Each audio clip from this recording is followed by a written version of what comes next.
Assalamualaikum warahmatullahi wabarakatuh. Perkenalkan, nama saya Himmatul Aliyah dengan NPM 19882011A225746.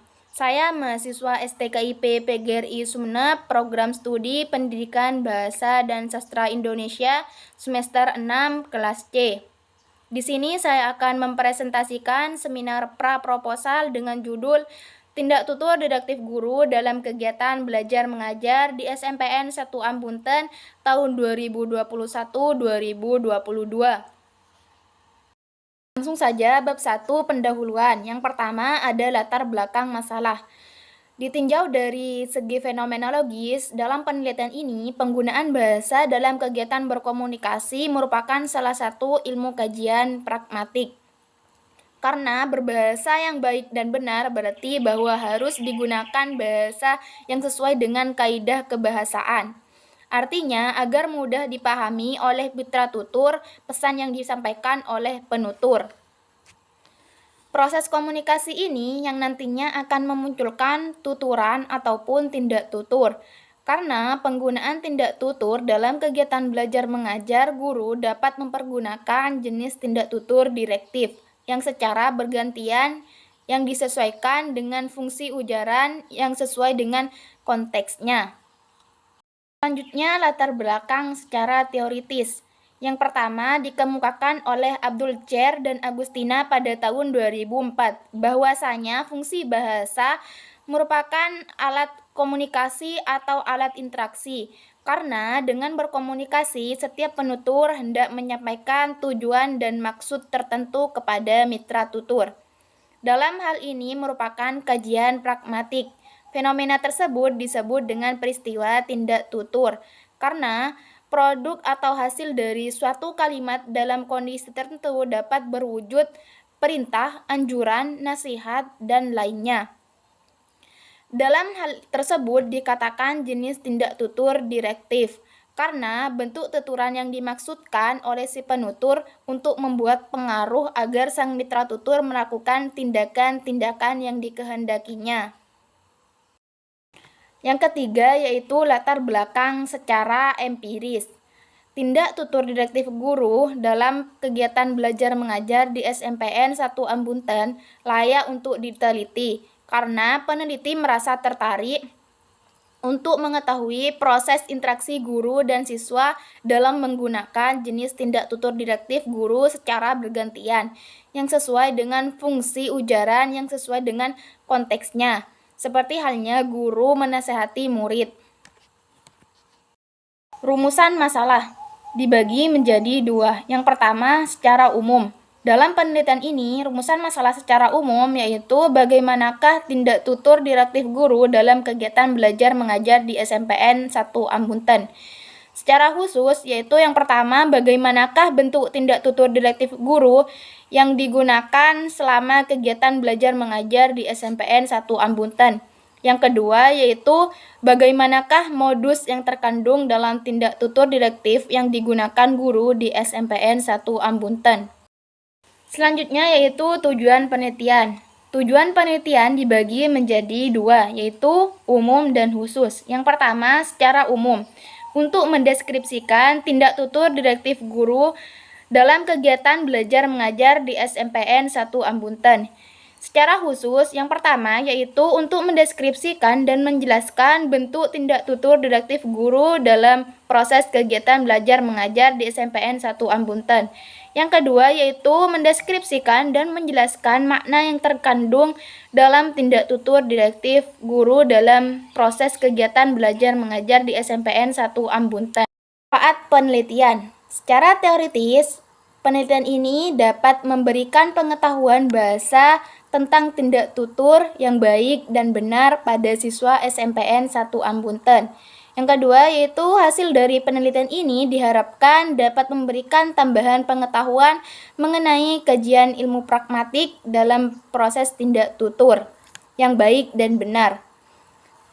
Selanjutnya, manfaat penelitian secara praktis. Yang pertama yaitu penelitian ini diharapkan memberikan sumbangan terhadap penelitian berikutnya dan dapat dijadikan pemicu bagi peneliti lainnya untuk bersikap kritis dan kreatif dalam menyikapi perkembangan tindak tutur bahasa. Yang kedua yaitu penelitian ini diharapkan dapat memberikan manfaat terhadap perkembangan ilmu bahasa khususnya ilmu pragmatik.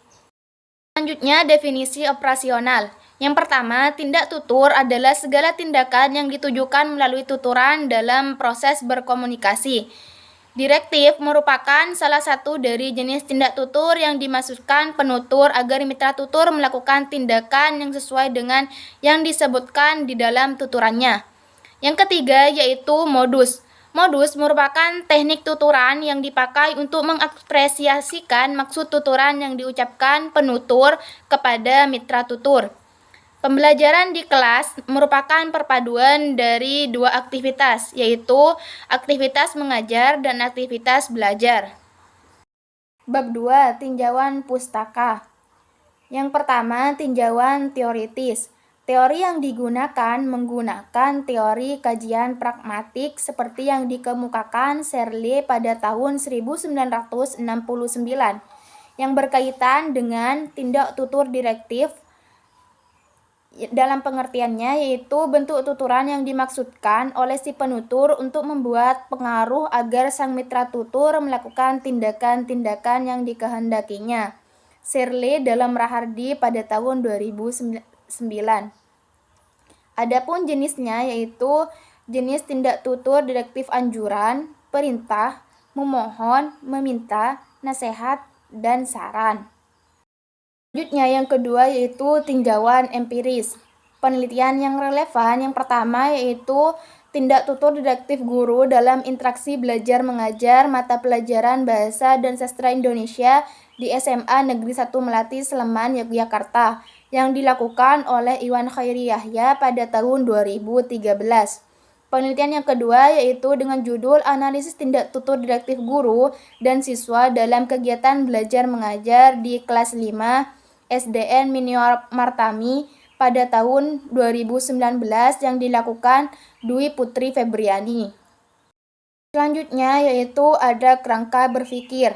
Yang pertama, proses tersebut terjadi di dalam pembelajaran dalam kelas yang dilakukan oleh guru dan siswa dan menghasilkan tindak tutur. Tindak tutur dibagi menjadi beberapa bagian, namun diantaranya dalam kerangka ini terdapat tindak tutur direktif dan ekspresif. Namun dalam penelitian ini saya mengambil tindak tutur direktif dengan jenis anjuran, perintah, memohon, meminta, nasihat, dan saran. Teori yang diambil teori Searle pada tahun 1969. Bab 3. Metode penelitian. Yang pertama, pendekatan dan jenis penelitian. Secara metodologis, penelitian ini menggunakan pendekatan kualitatif. Secara teoritis, penelitian ini menggunakan teori kajian pragmatik khususnya dalam tindak tutur direktif. Definisi kualitatif dan penerapannya. Penelitian kualitatif merupakan penelitian yang semata-mata hanya berdasarkan fakta yang ada atau fenomena yang memang secara empiris hidup pada penutur-penuturnya, sehingga yang dihasilkan atau dicatat berupa data yang apa adanya, menurut Sudaryanto pada tahun 2015. Penerapan dalam penelitian ini untuk mendeskripsikan fenomena-fenomena yang akan dikaji dalam tindak tutur direktif guru selama kegiatan belajar mengajar berlangsung di SMPN 1 Ambunten. Adapun definisi penelitian deskriptif dan penerapannya. Penelitian deskriptif merupakan penelitian dengan menggunakan teknik deskriptif dalam ranah kebahasaan yang merupakan penelitian yang tidak mengubah data dalam analisisnya, melainkan dilakukan dengan cara menguraikan dan menjabarkan datanya oleh peneliti itu sendiri. Sudaryanto pada tahun 2015. Adapun penerapannya dalam penelitian ini, secara rinci akan dideskripsikan jenis tindak tutur direktif guru yang digunakan selama pembelajaran berlangsung.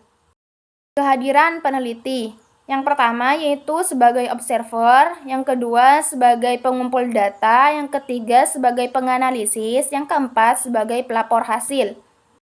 Lokasi penelitian. Dalam penelitian ini, lokasi peneliti mengambil tempat di SMPN 1 Ambunten, Kecamatan Ambunten, Kabupaten Sumeneb. Data dan sumber data dalam penelitian. Data dalam penelitian ini yaitu penggunaan tindak tutur didaktif guru di SMPN 1 Ambunten. Sedangkan sumber datanya, peneliti membutuhkan informan guru pengajar yang berbeda. Pengumpulan data. Dalam penelitian ini, peneliti menggunakan metode SIMA, yakni simak, bebas, libat, cakap dengan cara menyimak dan memahami tindak tutur direktif guru. Yang kedua, menyalin tindak tuturan guru yang mengandung tindak tutur direktif ke dalam instrumen pengumpulan data. Yang terakhir, dengan cara mengklasifikasikan tindak tutur direktif guru tersebut sesuai dengan jenisnya. Selanjutnya yaitu analisis data. Penelitian ini menggunakan metode padan, di mana alat penentunya lawan tutur itu sendiri dengan menggunakan teknik pilah unsur penentu. Adapun teknik lanjutannya yaitu menganalisis tuturan direktif berdasarkan jenis-jenisnya. Selanjutnya yang terakhir yaitu metode penyajian hasil analisis data, yakni dilakukan dengan dua cara. Yang pertama yaitu formal dengan menggunakan tabel, yang kedua informal. Isi tabel kemudian dijelaskan atau dinarasikan sesuai dengan hasilnya. Sekian dari saya, kurang dan lebihnya saya minta maaf. Wallahul muwaffiq ila aqwamit thoriq. Wassalamualaikum warahmatullahi wabarakatuh.